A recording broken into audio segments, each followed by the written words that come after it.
Hello viewers, welcome to another mini blog. প্রতি বছরই father's আর mother's ডেতে না কিছু গিফট করে থাকি আমি মা বাবাকে, কিন্তু এবার অন্য প্ল্যান করে চলে গেছিলাম যাদবপুরের সুলেখাতে family and pocket friendly Calcutta বিস্ট্রোতে। চাইনিজ রেস্টুরেন্ট হিসেবে বলতে পারো আমার কাছে এটা বেস্ট, আর এখানে কোয়ালিটি অ্যান্ড কোয়ান্টিটিও যেমন বেশি, ঠিক তেমনই প্রাইসও রিজনেবল।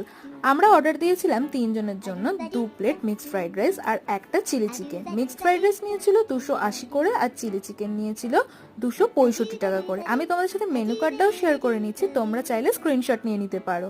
আমি তোমাদের সাথে লোকেশনটা কমিউনিটি ট্যাবে পোস্ট করে দেবো, তোমরা প্লিজ একটু চেক আউট করে নিও। আর আজকে সব খরচ আমি করব এই ভেবে নিজের জমানো টাকায় ট্রিট দিলাম মা আর বাবাকে। সত্যি কথা বলতে দুজনে আজকে ভীষণই খুশি, স্পেশালি বাবা, কারণ যেহেতু আজকের ট্রিটটা ফাদার্স ডে উপলক্ষে দিয়েছিলাম। একটুখানিক্ষণ ওয়েট করার পরেই কিন্তু আমাদের খাবার চলে এসেছিল, বেশিক্ষণ কিন্তু ওয়েট করতে হয়নি। তো বাড়ি ফেরার সময় আজকে নিয়ে এসেছিলাম একটা লিমকা। আজকের মতন বাই, দেখা হচ্ছে নেক্সট মিনি ব্লগে, ততক্ষণের জন্য টাটা।